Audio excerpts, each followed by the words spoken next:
because I want to make sure that I get you the content that you guys want most. But let me just open the call by saying, I'm assuming everybody's here, or everyone who is here because you're here to build a business. You're here to build security and financial sustainability. And in order to do that, the sooner you get into the process of building community, building connection, building partnerships as the foundation of everything you do, the sooner you'll get on the track to be able to be doing that. So let me throw that out, and that'll come out, I'm sure, in, as we explore the questions that you have lined up. But I wanted to at least throw that out. I think that's the one essential piece that really makes the difference for people. The people who get busy building community, consciously building community, building connections, real partnerships, are the ones who succeed at the highest levels. Does that make sense? It does. Why don't we just dive right there? Tell me how you did that. Like, what's your 2-3 tips to build community? Well, I think that it starts off with having a conscious intent of knowing that that's what you're trying to do, and actually outline for yourself what are the sort of the behaviors, the philosophies, the beliefs that you want duplicating in your business, in your organization. What are the things that, define what an ideal coach is, and then obviously get busy doing that. But define those things, and then you make those the basis for the conversation when you're working with your people. And, I want people to know how to build the business and how to maximize their potential under the comp plan. And that's why we've got, lots of Million Club members and lots of people earning full-time incomes and such in our organization, because it's just something we focus on. It's something that we pay attention to. Everybody in my organization knows something that I call the PACE, which is what I think is the healthy, duplicatable pace that a business center needs to be growing at. And it's roughly 5 to 10 Success Club points a month. It's 2 to 5 new coaches being signed a month, at least 2 to 3 of which who are signing because they're interested in the business. And, those are some of the bases. And then there's PV that we talk about. But defining the things that you want duplicating in your business, and then get busy adding those to the conversation, making sure that those become the core of what you focus on, both within your business, but also with the people you're working with. And the best way to grow community, the best way to grow success in this business really is partnering.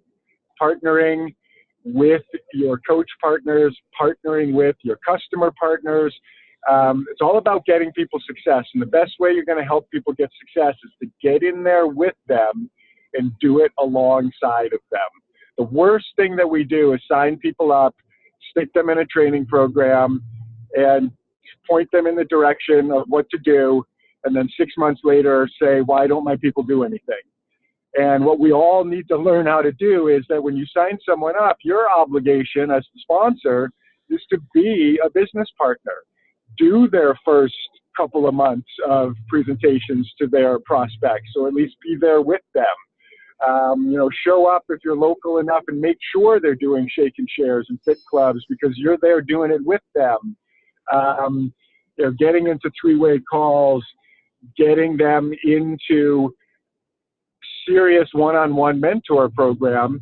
2 things are going to happen. Number one, you're going to really give your coaches the quick speed up. You're going to give them personal connection with you, which is going to drive retention and longevity and the ability to duplicate. But you're also, at the very same time, adding stability into your business instead of a question mark. And then you'll find out who your real partners are, because some people will burn out or be afraid of that. I mean, burnout's the wrong word, but some people, you'll see, just won't stay at the table no matter how much you offer that. And that's okay. Let everybody settle at their place, but you're looking for the ones who want to come to that table and stay at that table with you. And that means you got to stay there for them for as long as possible, as long as they're willing. Does that make sense? It does to me. Perfect sense. Perfect. Good. I'm trying to decide where to flow into next. I'm going to look at some of the questions because the questions are kind of all over the place. So if you have one that you think flows better, feel free to dive in. This seems like random, but I wanted the team to hear kind of your starting point of income and where you're at. Because I know for me, when I hear, like, there was a post and a lot of the leaders really started sharing their income, and I had no clue. And I was already making six figures and, in the 5-star or whatever. I had no clue so many people were earning so much. And when I saw that, it really motivated myself. And I know when I share my income with the team and stuff, it motivates them. So if you don't mind sharing a bit, like where you started and where the potential can go, if that makes sense. Yes, absolutely. I'm happy to do that. And I'm a believer, as you, that it's important that people know what people are making so that you can know what it is. And so, my lawyer past will remind me to put the income disclaimer in. And of course, we're not making any, there's no promises to anyone, but, you haven't bought a lottery ticket and there's no guarantees and all that fun stuff. But here's the deal. This can turn into a very real full-time income. I was an attorney for 20 years, and I'm now doing this full-time, making more money than I ever made as an attorney, which is, supposed to be one of those things that you go for, right? If you're trying to have a good financial income. But obviously it takes work, and it takes building an organization. It takes building connections and partnerships, like I was just talking about. But the potential's very real. In the first year after I kind of woke up, I always say that people have a sign-up date and then a wake-up date. And my sign-up date was in the fall of 2008, but I was a discount coach for, about a year and a half. It wasn't until January of 2010 when I went to my very first event. And this is one of the reasons why I'm a huge believer in getting to events. They used to be called game plan events, but similar to what you guys are familiar with as a Super Saturday. It was a corporate sponsored event. Carl Deichler happened to be there. And I had my wake up moment, what this business really is all about, what the mission of the company is, the alignment with my own personal passions and what I consider to be important to be doing in life. And I saw the real concrete structural potential within the compensation plan, the real potential to earn an income. And that's when I dove in. And within that first year, and these are rough numbers because I don't know exactly, but approximately $50,000. I earned around $50,000 that first year of the wake-up year. That first year that I signed up. I was a discount buyer for a year and a half. But from January, I think 2010, pretty sure I ended that year at about 50. The year after that, I crossed the six-figure mark. And here's an interesting part of the story that kind of maybe weave into something we talk about later, maybe when we talk about the relationship between rank and volume. I started that particular year, the first year that I hit six figures, as a 5-star diamond. I had just become 5-star diamond. And I think it was somewhere around $103,000, which would have been the end of I think, year 2 since wake up moment. That next entire year, I didn't rank up a single step. I started the year at 5-star. I ended the year at 5-star. But I got busy focusing on partnering with the people in my downline who were raising their hands saying they wanted to do this business, and personally mentoring with them, but doing more than mentoring, partnering with them, getting involved in their business, giving them my time to help build their businesses. And at the end of that year, through doing that, although I didn't rank up a single step, I grew my volume to the point that I ended the year maxing out at that 5-star level, and I tripled my income. That year was over 300,000. So it went from 100 to 300. The year after that, we crossed 500,000. And whatever the math is, I don't know what it is, the last 5 or 6 years or so, it's been at least that. And some years have been up and some years have been, they've been fluctuating, but it's been over that mark since then. Deep 6 figures, approaching 7. My goal has been 7. I haven't quite gotten there yet, but we're at the beginning of a new year. So that's where it's at. But, when I share those numbers, not whatever, get stars in people's eyes or anything, or it's even sometimes tricky sharing that kind of stuff because you also don't want to send out, any kind of whatever, icky messages. But it's important to know that if you give this the time, if you give this the effort, if you really treat it like a business, if you really treat it like a $500,000 a year business, it can become that. And it can become that relatively quickly. I practiced law. I became a partner in a law firm. I worked as a head prosecutor for the Department of Environmental Protection. I had a pretty successful legal career. I never passed very low 6 figures. Within whatever that story was, within the 3 to 5 years, and I always say it's a 3 to 5 year plan, within 3 to 5 years, I was at the point of crossing that threshold of, the $500,000 a year or more. I like to go back to something you said about partnering with your people that you bring on, and how do you, and this is just my perception and my I find a lot of my team, like, they look at what all the other leaders are doing and they see them doing all these things, and like they have their own team and they're, breaking away and doing their own thing and not really maybe wanting to partner all the time. How do you create that partnership and also simplicity within your team, that duplication, simplicity, and partnership, when maybe they hear other things and think they should be doing other things? Did that even make sense? Well, yeah, that does make sense. And I've seen that before too. And, I guess what I have to say to that is just keep reaching out and keep offering. And, ideally looking for the people who want to partner and want to run, whether they're personally sponsored or not, and keep offering that. And, quite honestly, and I have seen the situation where people say, oh, I don't want you talking to my team, or I'm doing my thing. But if you bring that even into the conversation, then you're missing what network marketing is all about. And we are network marketing.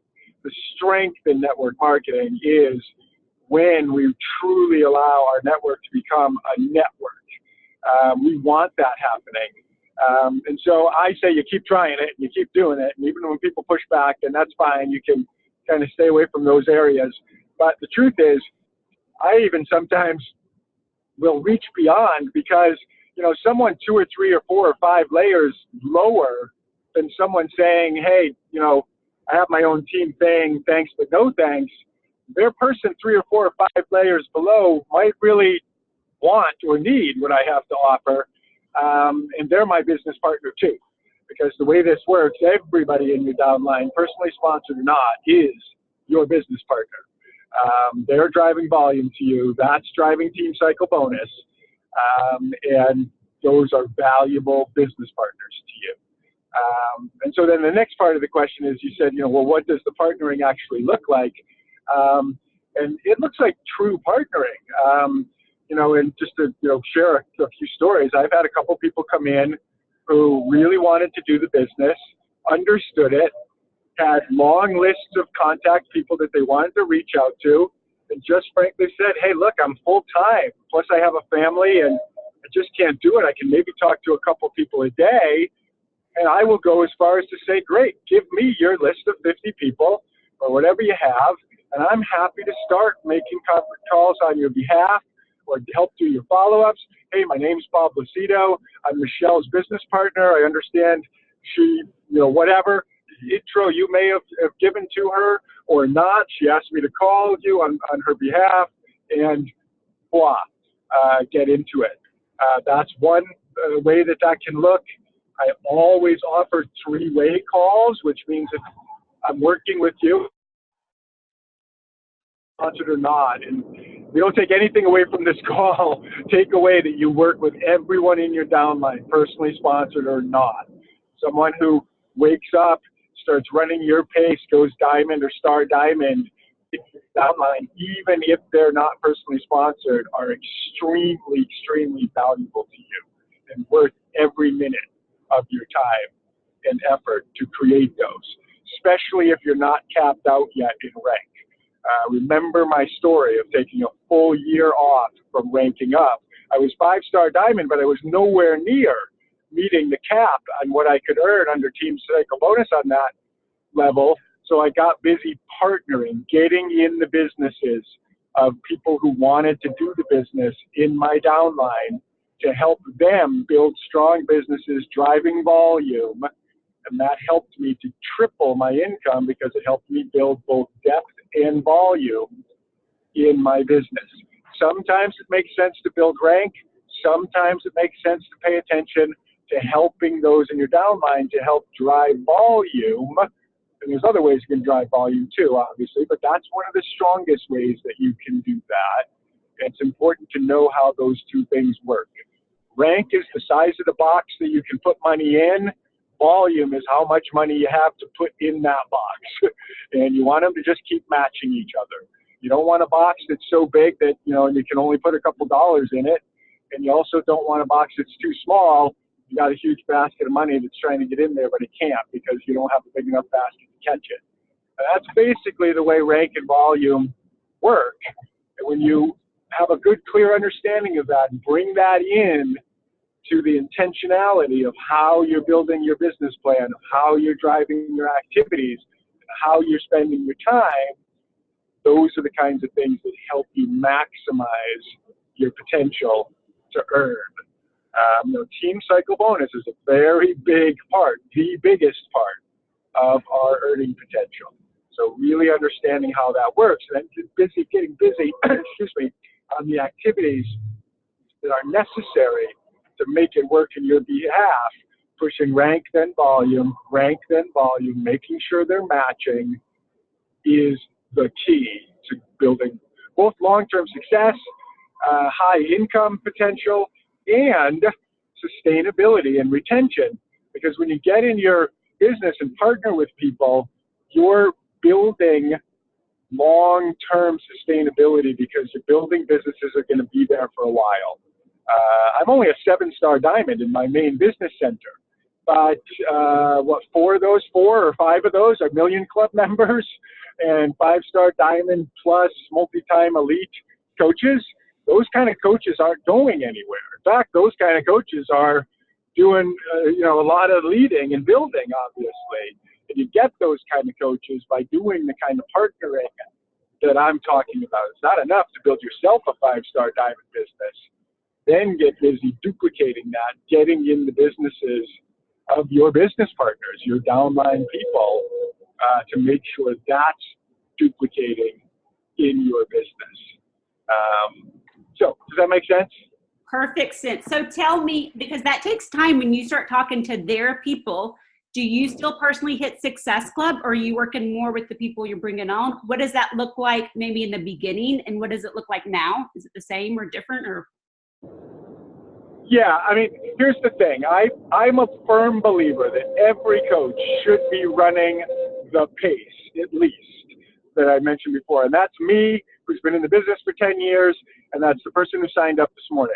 And the pace is Success Club 5 to 10 every month, 2 to 5 new coaches each month, mixed in. Those Success Club points can come from a mixture of customers and a couple of coaches, but you need at least 2 to 3 coaches coming in, and at least a couple of those being, hey, I want this for the business, not I'm just a discount coach. Sign the discount coaches too, but the pace includes at least a couple, at least saying They want to look at the business, because if you get a couple a month, then by the end of the year, you'll get a couple a year who actually do the business.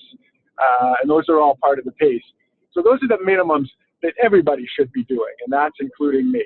Now, that being said, at times when you look at your business and you have to drive volume, and partnering is your priority, it's truly your priority. I don't like to profess missing Success Club. I've gotten, I string lots and lots and lots of big numbers of months in a row, 30 months in a row, then 20 months, and then, whatever, so and so. But there's also times when I miss a few times. And it might be certain months where it's like, okay, no, actually, you know what? I've got a rock star running down here in the weak side of my weak leg of my weak third business center.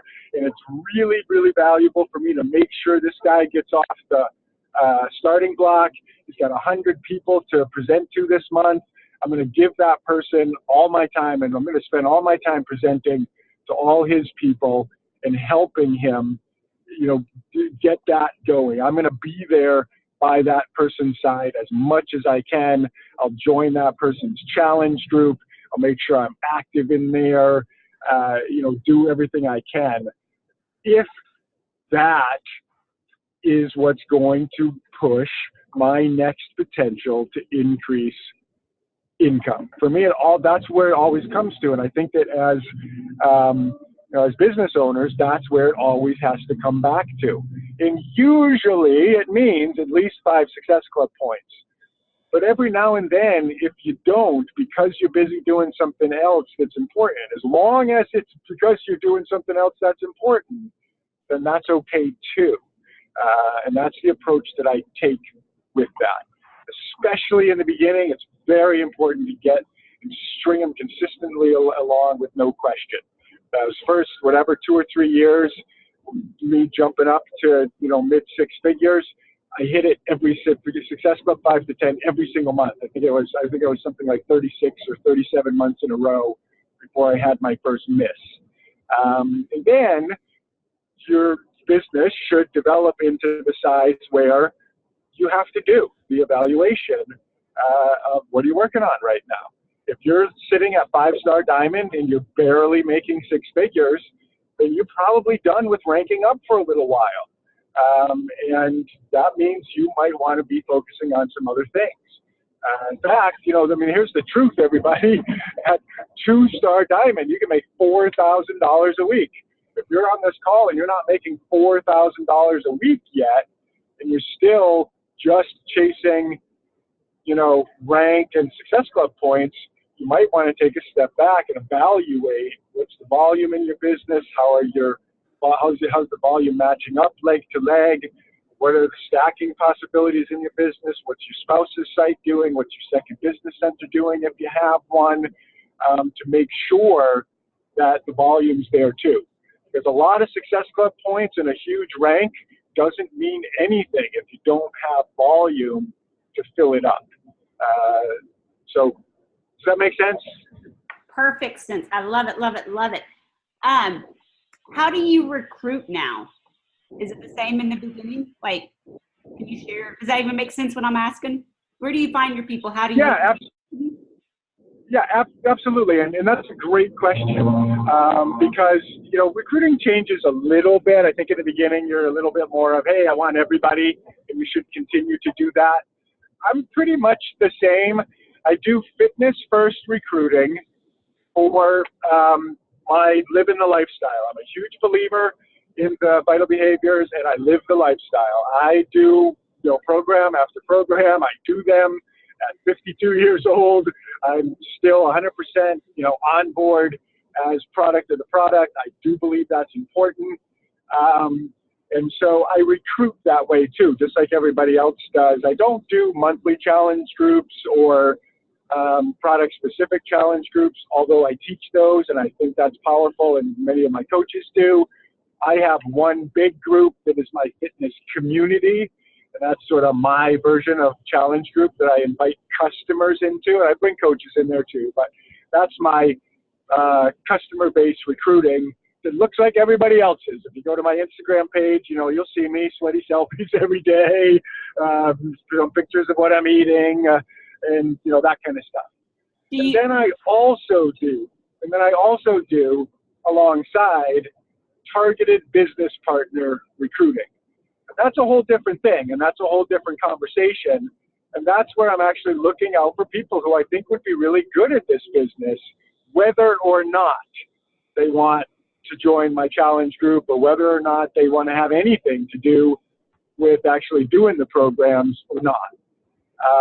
And I'm always looking for both. And I've always really learned this business as two parallel things going on at the same time. And one is you're looking for new customers all the time. You want that customer base, and you do want that activity going on in your business, and you want to be an active participant of it. That's you being an active participant of the community. That's you building the community. That's you maintaining the community. And then you also want to be on the lookout for business partners.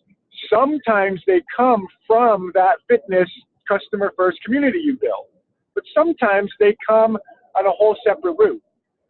And I do business opportunity presentations that are separate from, the come do a workout with me kind of a thing. And I make sure that I have both avenues open. This is one of those cultural things and philosophical things that I really try to pay a lot of attention to get duplicating in my organization. I think it's one of the things that complements and pushes forward the business growth side of things. And that is that when you're not just on the lookout for filling challenge groups and then hoping somebody's going to become a coach. You're actually also out there on the look for business partners. They can come from within your challenge group, and that's fine too, but also you got to know you're looking for them. A lot of us just keep running challenge groups and we hope good, successful coaches are going to come up. And then we also need to be both looking for and offering that as the way for people to come in the door.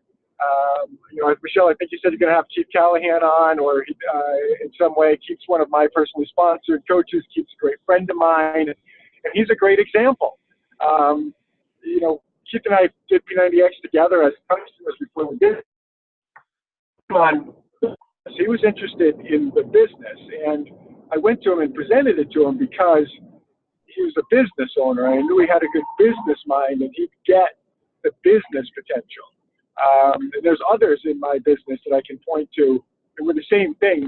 They're coaches now because I presented that and I led with that.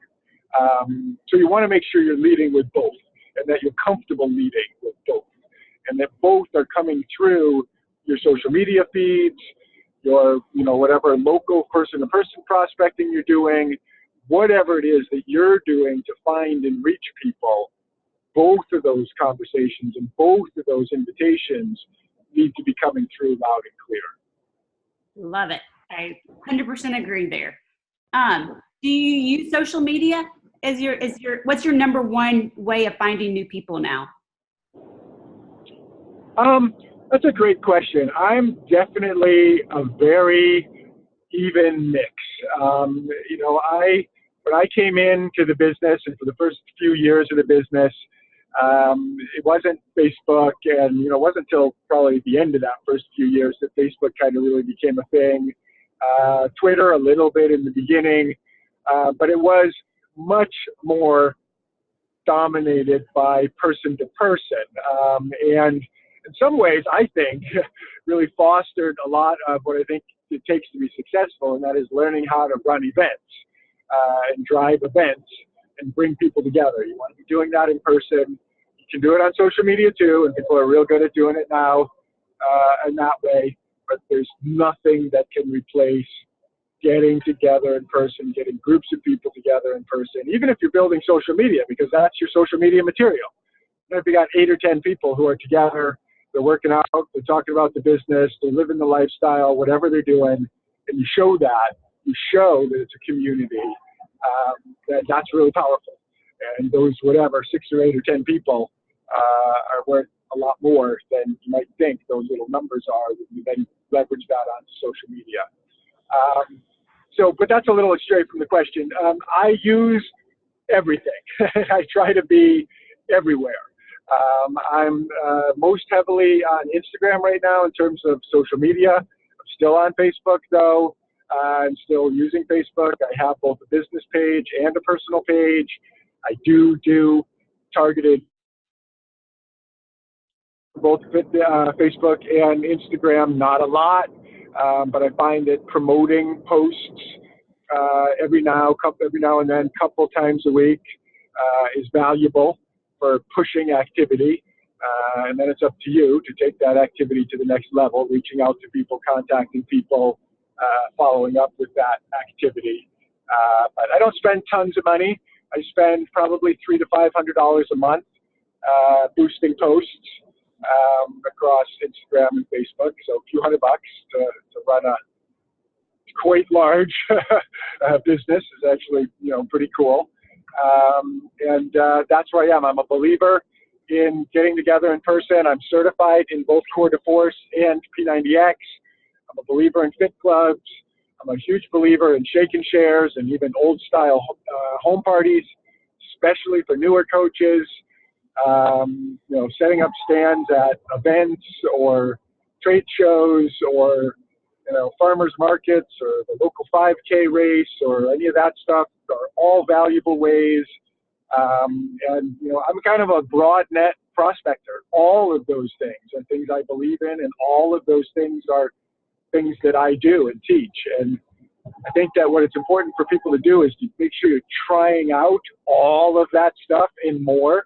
Find out what you really enjoy doing and do a lot of it. That's what this business is. And, it's interesting. It's a double-edged sword. It's both the promise of this business and the challenge of this business. The promise of this business is that you have the opportunity to make an amazing income doing nothing but getting together with other people, inspiring other people, improving yourself, your own mind, body, spirit, encouraging and empowering other people to do it. And then the challenge is you have to get very busy to bring in groups of people together, focusing on your own personal growth and offering and empowering that to others.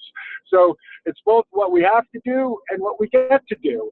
And from my perspective, when you make the mental switch of knowing, hey, oh my God, this is what I get to do, then you dive in and do it. And that's what it became for me. I tickled pink every morning when I wake up, and I'm like, oh my God, I get to live the life of a Beachbody coach instead of a litigation attorney. I don't care what what's on the court docket today, and I don't care what the court's schedule or any client's schedule is. As I'm on my own, and my own includes helping other people create that same kind of.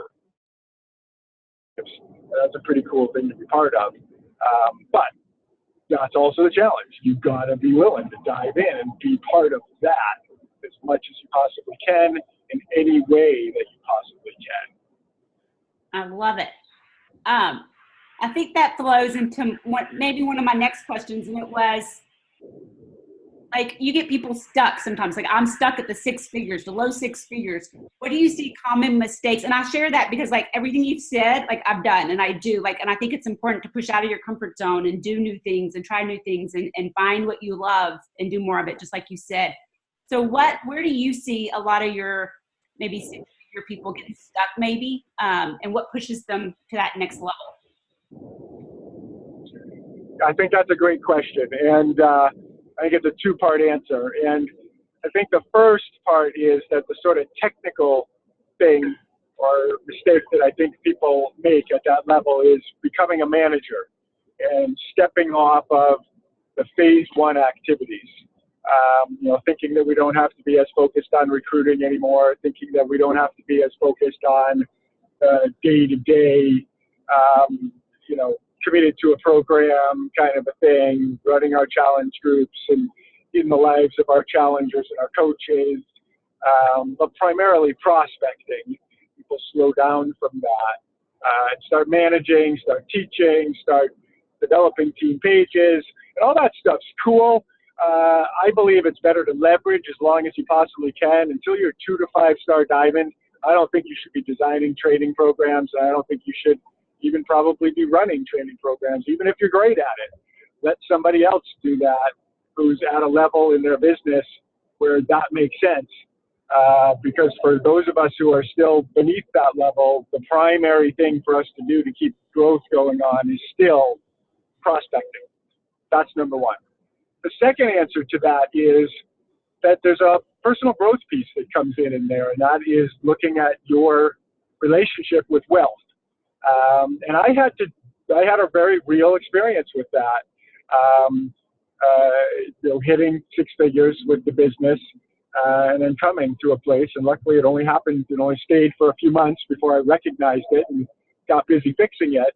But I kind of leveled off, and my business, and especially in the first 3 to 5 years, was just a total uphill hockey stick, month after month after month. And then kind of right after six figures, it was right after I passed the income I had been currently making as a lawyer. And they leveled off for like 3 months in a row. And the interesting thing is they leveled off for Keith at about the same time. We were running at the same pace.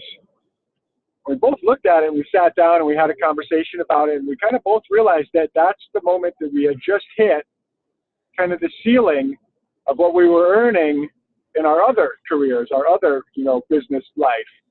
And that in some way that was a psychological or whatever, energetic ceiling, whatever you want to call it or see it as.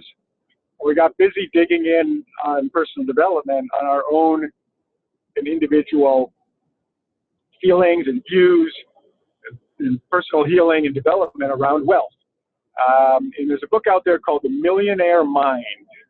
And that one was pivotal for me in breaking that kind of land, whatever you want to call it, log jam. Because it helps me look at some imprints that I had on wealth in some ways where I was subconsciously slowing myself down or holding myself at a certain place. And once I got busy on the personal development, fixing that, fixing the way I thought about wealth and the way I related to it, amazing things happened. And that was, by the way, the year that I tripled my income from $100,000 to $300,000, and I stayed on that wave, and it was over $600,000 the year after that. And it's been, a joyride ever since. But that was a pivotal thing I had to look at. And those were the two things I had to look at. I became a manager too. And luckily I had a great mentor at the time who took me back and said, well, what are the things that you're looking at when you build your business each month? And are you just in manager mode? And I also, that together with digging into the relationship with wealth were the two things that float the log tail. Love it. So, do you have time for 2 more questions or no? Because I feel like I've kept you too long. No, yeah, I'm good. I'm on my way into another appointment. I'm actually driving, but I'm still about 5 or 10 minutes away. So yeah, we'll take it to the bottom of the half hour. Sweet. It kind of ties back into the manager mode. You said, staying in phase 1. Maybe how did you create that system of duplication there? Or talk about, do you have a system of duplication for your team? And I know you've talked about pace, but more so, I don't know, just duplication in general. Yeah, I think that the way that you do duplication is that you just keep something simple. You get on a system yourself, keep it simple, and stay repetitive. I think the biggest mistake people make is keep changing the way they run their business and keep changing the game, but they're hoping for duplication. I built my whole organization on this little training program called 90 Days to Diamond, and it focuses on basically the vital behaviors, something I call the daily disciplines, the pace, which I've already talked about a couple of times on this call, and teaching the first 3 months of what it is to be a coach. And the fact is, in the first 3 months, you learn everything, but then you just keep repeating it. And so you get better and better and better at everything you need to do yourself, but they also just become the ingrained cultural things in your team. I have something called daily disciplines, and people, 10, 20, 30 layers beneath me, when they hear that word, they know what that means, because it's all I've talked about for 10 years. I keep it consistent, and coaches who have learned from me learn those as the basis and teach those as the basis. And so I think it's just staying consistent and staying simple and staying repetitive and staying consistent yourself, and very repetitive. It's the same way with your health and fitness. I lost 70 pounds and had my original P90X transformation using the P90X fat shredder menu plan, the very first manual. It's still the plan I always go back to, and as I'm consistent, I know that it works. I know it. I don't try to do the new thing and be the new thing. I'm sharing all the new things because, new things have opportunity to reach different people, but I want people to connect with what works for them and then groove on it. And when you keep it simple, duplication is easier. When you get busy doing the partnering stuff that I was talking about, duplication is easier. When you build culture and try to, keep your group together and give your group opportunities to be together, that helps to drive duplication too. And all of those things together will push those things down in your team. So all we have to do is sort of keep a little simple list of what are the 8 to 10 things we want duplicating, and then what are the 4 or 5 philosophies we want duplicating. Get on them and stay on them. And I think that's what I've been doing for 10 years. What I talk about and what I teach and or even what I do on a day-to-day basis doesn't look very different now than it did 10 years ago. And that's the cool part about this business. It's easy. It really only takes a few months to learn it. And then it's just get busy doing it and get busy helping other people do it and have fun doing it. But the nuts and bolts of it are not complicated. The comp plan can be a little bit tricky, but you ask for help with that and you learn it as you go. That's the only place where it's can be a little bit tricky. And even there's no mistakes, because the cool part is the way it works, you can always kind of retool things and get a good plan moving forward, to get on track to maximize all the things that are offered under there. So. Love it. Love it.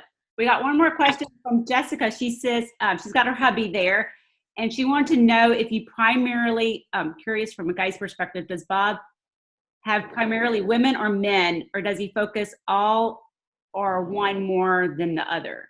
Basically, is your niche women or men? Do you have both? Am I asking that right, Jessica?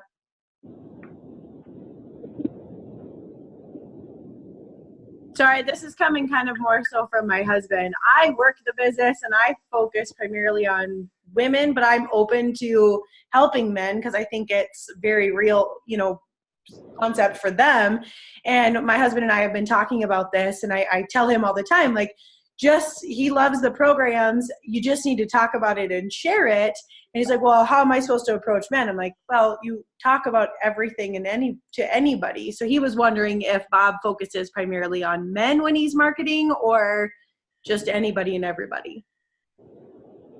Yeah, that's a great question. The truth is that our numbers, both customers and coaches, are majority women. But there's also some very successful men, me being one. My team is a little bit unique within the network. We're not quite 50-50, but when you look at the leadership, like the top coaches and that sort of list, maybe the Million Club coaches and people who have reached elite, that kind of level, 5-star and above, it's kind of almost 50-50 in my team, which is pretty cool. So it's definitely possible to build success with men. Attracting men to the business, I found, is a little bit different. Now, if you go to my Instagram page and you'll see, I have sweaty selfies just like everybody else, and I'm just sharing what I'm doing with my workouts. And so that part of it kind of looks the same. But men want to hear more about the business opportunity side.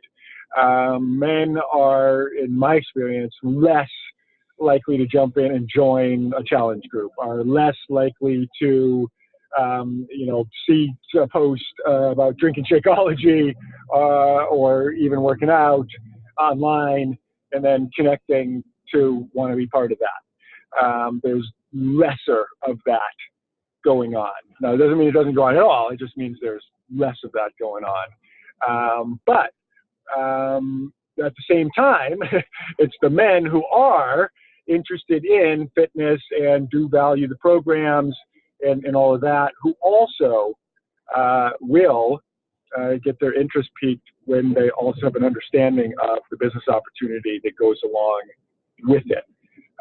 And, that's obviously, it's not across the board. I don't like to pigeonhole anybody or any group, but for the most part, that's kind of the way I've found it to play out. So I don't know if I just confused everything even more or if I gave an answer to the question, but I mean, basically I recruit to everybody, and I also have an understanding that men and women approach it differently, and not to say that you should primarily prospect to either, because, as I said, I've got people in my downline who have earned multi-million dollars over the last 10 years who are women, and some who are men. And so it's possible for anybody. Love it. Thank you, thank you, thank you, thank you, thank you, Bob. We love you. I know you have to go. You're walking in. Any last minute tips or anything you want to share before we sign off? I just definitely want to say I could pick your brain. I have more questions here, as you know, because I sent you questions. I could ask you questions all day. Well, that's good. I mean, we can do this again sometime. I mean, I understand that this is a new group, and as things come up later on, I'm happy to come back another time too. I think that, closing thoughts, I think would kind of be the same as my opening thoughts. If you're really in this for the long term and you want to build a business, start really understanding that what you're building is a community. You want a big organization. I have a big income because I have a big organization. And you want a big organization of both customers and coaches. You want everybody, of all shapes and sizes. I got coaches who have been with me 10 years and they, float around Emerald all the time. And I love them to death. And I've got coaches, who are on the other end of the spectrum and, million club multiple time over or whatever, and everybody in between. And you want that too. So you want to facilitate an openness to inclusion in your organization and get busy building connection, building relationships and community. If you ended this year with 5 very strong business partners somewhere within your downline, personally sponsored or not, who you can identify and say, these are the 5 people I'm building with.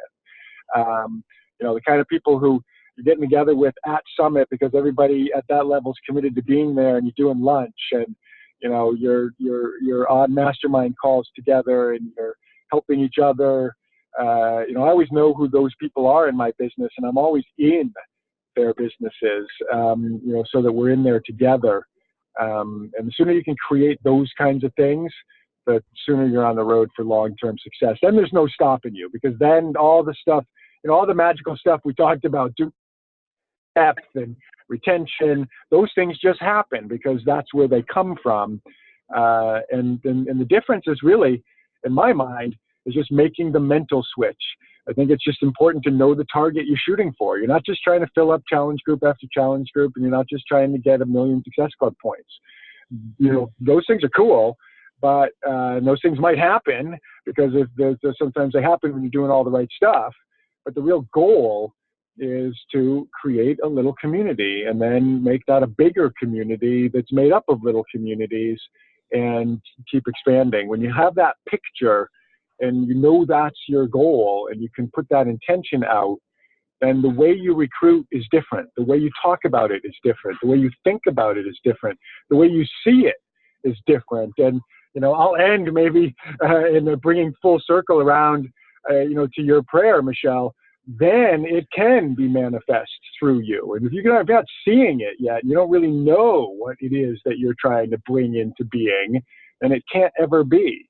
And so seeing that big picture of what it is that you're trying to do here has a big power. I've always known, from the time I had that aha moment back in January of 2010, I knew I was here to build a big organization, to get busy helping as many people succeed on all levels within this as possible, with me having the time of my life also trying to succeed at all levels of this as best I personally can.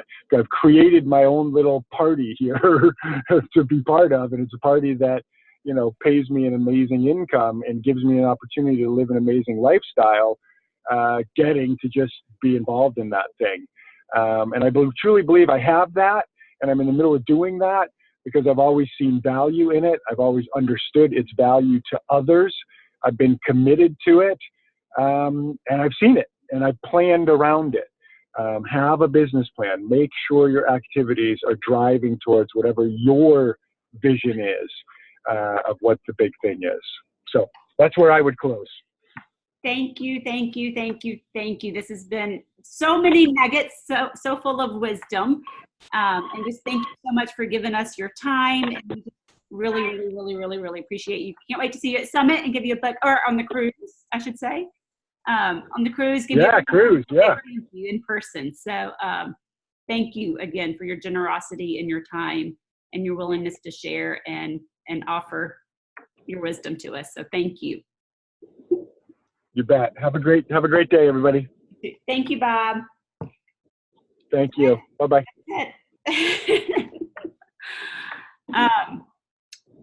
What else was there? I was going to stick around and cover real briefly, just so you guys know, like, that's my goal. Everything he said is my goal. Like, I am always here to work with you as a downline. I struggle to get success, and that's one of the reasons I asked. I was like, are there any months where you don't focus on Success Club and you just focus on your team? Because sometimes I'm still struggling to get my own points and helping other people. And it's like, I struggle sometimes with like where my focus should be. So I'm just sharing that as well. Like, I always say, like, I'd love to get my 10 by 10, right? 10 by the 10th of the month, and then be able to focus on the team. And then it's like the end of the month and I still don't have my 10. I don't even have my 5 sometimes. But everything he said is my goal. And I just want you guys to know that I love working deep in my downline. I've always, from the very, very beginning in that Team Give prayer, I mean, that was written 2 years in this business, I think, one team that gives generously and serves, and to work as together has always been, in a partnership, has always been a vision and a goal. And so just wanted to share that. If you guys have any questions about volume, this is going to be a Millionaire series. I'll ask kind of similar questions. I had a lot of questions I didn't even get to. Not really, kind of wanted a little bit more higher level call. Like, he was prepared to talk about volume and to talk about team cycle bonus and all that. But I feel like that's all like kind of basic. There's tons of videos out there on that type of stuff. I really wanted to ask some of those, higher level questions too. So if you're a brand new coach and some of this is over your head, it's okay. Like, you're going to get what you need. Hopefully you just get inspired that you know that a lot is, that the sky's the limit, basically. Don't limit yourself. So any questions or anything before we sign off from you guys? No, I know this was an odd. No, I was just going to say thank you. Like, I was in on the phone. So I was like, I missed the part, which is, I'm the money person. And I missed the part where he was going from his first year, second year, third year. And I was like, shit. But I see you got it recorded. So I'm like excited to listen to the playback with Neil. So thank you. And I forgot to hit to record until almost the end. So sorry, not almost the end, but I missed the beginning. Kick your butt. I know. That's why I like going live, because then I don't have to worry about it. I know. All right. Well, it was really beneficial. I put tons of notes that I could think of. I was driving, I was picking kids up from daycare. I got slammed in the car because we've got a tornado watch, like all the things, but I put what I could remember in the team page. And so I'm excited to catch the playback and share with Neil whatever I can. So if you guys have other questions, go ahead and ask too in the team page, because I have we'll be doing a few more of these on content. I don't know if they'll always be on content days, because we have to be flexible to their schedules, the people that I'm asking, to come and host. But I'll ask similar questions. So if you have a big burning question that you want to be asking, millionaires, and I'm asking people who aren't just millionaire earners, like in the Millionaire Club, but are like multi-millionaire, I've earned it more than once, and have people in their downline that, are millionaires, a lot of millionaires. So not just somebody who's made it to the Millionaire Club, if that makes sense. So I love the idea of doing this, Michelle, and I love the idea of knowing in advance, maybe even gearing one more towards like couples in the business. Just because, one, a lot of women, I mean, I'm lucky, he gets it. He sees my vision. He sees what it's done for me. But one of the things that often comes up with Beachbody is we as women get so excited because we're emotionally tied to what it's done to us. And men are very more clear cut, like, I want to know the dollar amount. You know, is this profitable? Yes, I think it's great what it's done for you, but, and I think it would be really fun to do a couples geared one to really just talk about, like, here is what you as a spouse can do to help support, and you guys can work together to really grow this business. I mean, I loved that he went from that 100,000 to 300,000, just boom, like that. And I loved what he said about community, because that is what we're growing. I mean, we're all just one big giant team, and I love supporting one another. So that would be a thought or a suggestion I would have, is if we get geared one more towards like, grab your husband, this is going to cover spouse stuff. I think we've even done that before. If you Google, we could do it again though. But we have done that before. And then at Summit too, just a reminder, they are going to have a spouse panel, FYI. So that's going to be a good one for spouses as well. Yeah, I know. I'm being excited. He's not going to Summit, but I would love to go sit into the like men in the business, because I think it's wide open for men. And I think it's so, the approach is very different, but I think if you just run the numbers with them, it's so exciting, and you could really build a business. Because guys see the numbers, like they're joining for the business, and really you want people joining for the business more so than the fitness. I mean, you know, in all honesty, like, because the bonus comes with fitness. Exactly. The bonus is fitness. And I will share that when you, like he said, when you look at the leaders and when you look at even the Millionaire Club, it's while this industry is made up, especially our Beachbody, is mostly women. I think it's like 80% women. It's not when you look at the leaders. It's not when you look at the millionaire. There's probably more, because men are typically more money oriented. They get like, or even before Lindsay Matway, our top coaches were always men. Like they'd be top 10, and the top one was usually a man, and the rest were all women. So don't sell yourself short if you're a man. Like basically, I'm like, not just a weak leg. You're not just a weak leg. And if you are on the weak leg, then wow, you got some massive volume you can build there and grow. So. Okay, well, we got to go. It's been over an hour, and I got to go pick up my little girl. But thank you guys for jumping on, being flexible with the time and the Zoom. I'm so sorry about the Zoom mix up there. I now know if somebody's going to be on the call that we cannot be streaming into the group. Learn something new all the time, right? So thank you guys. God bless, and have a great rest of the week and weekend. Bye.